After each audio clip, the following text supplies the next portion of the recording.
Did that feel like you out there on both ends of the court? Yeah, I felt more like myself, just aggressive on both sides of the ball. Um, I felt a little more like myself in Game 4 as well after an atrocious Game 3. But just got to continue to build. And I think tonight's a great start. Now looking forward to going into Game 6 with the same energy and effort. Hey, Draymond, Cameron Buford, voice of the fans. Third quarter of this game, they won that third quarter. They came out and jumped on you guys. You guys flipped that around in the fourth quarter. What happened in that fourth quarter that let you guys get that advantage back? I think we just I think the way we responded in the third quarter was huge, and Jordan hitting that shot right before the clock expired was a great momentum boost for us. When a team goes on a run like they did, and it was more than a run, they pretty much dominated the entire third quarter. For us to still go into the fourth quarter with the lead, that's huge, and I think that was something that we could build on, and we did. And coming out there in the fourth quarter, we were able to get stops, and we got out in transition, got a couple easy buckets. That was huge for us. Malika.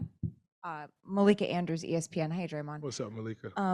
Andrew Wiggins has been such a consistent presence for you all playoffs long, really. Can you just speak to at what point that trust began to build that he was the guy you would look for in those moments?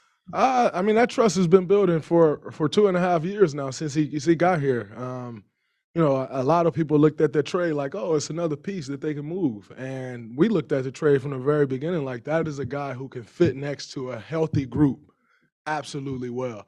I think, when he first came here, and I'll never forget, it's when Tibbs wasn't with the Knicks. And Tibbs was like, you guys are going to love him. He competes, he defends, and he was telling us Jimmy loved him.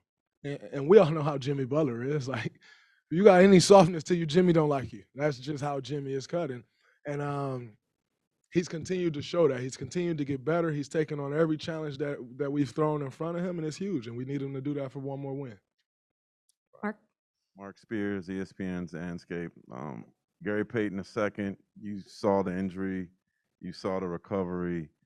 Just take me through what you saw from him, and are you shocked that he's doing what he's doing now? I'm not shocked at all. I think, G is someone who works, and, he wouldn't be in this position if he didn't work the way that he does.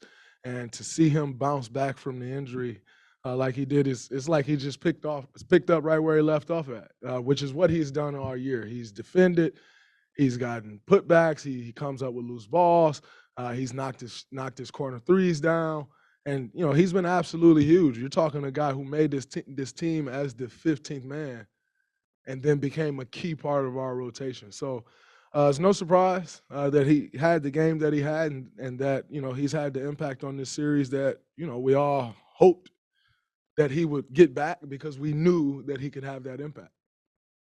Hi, Draymond. Janie McCauley from AP. Jane. Following up on Malika's question just about Wiggins, when did you see this determined grit and confidence on both ends just start to really reveal itself? I mean, that didn't happen right away. Well, no, that didn't happen right away. I think he, started to fill it out, but coming into this year, he was an all-star starter for a reason. He defended very well. He scored the ball very well, and really just plugged right in. Like, it wasn't like, oh, you need to call a set for him every time. He's just kind of been getting it, and he's continued to do that. And I think the bigger the challenge has been that we've thrown in front of him, the better he's responded. And that's a guy like that. That's a guy. You want a guy like that. That when the stakes get big, they respond and they play their best basketball, and that's what he's been doing. Last question for Draymond. Sam on the right. Sam Amick, The Athletic. Dre, you've spent a lot of your career after wins talking about how amazing Steph is. Is it a different kind of satisfaction when it's a night like tonight? And especially after Game 4, you all talked about needing to help him. No, I don't think there's a different type of satisfaction. A win is a win, whether Steph gets 43, 10, and 4, or whether he finishes with 16 on 7 for 22 shooting. A win is a win. And, obviously we have spoke about helping him, and I don't think he's been out there helpless. Like, that's the narrative.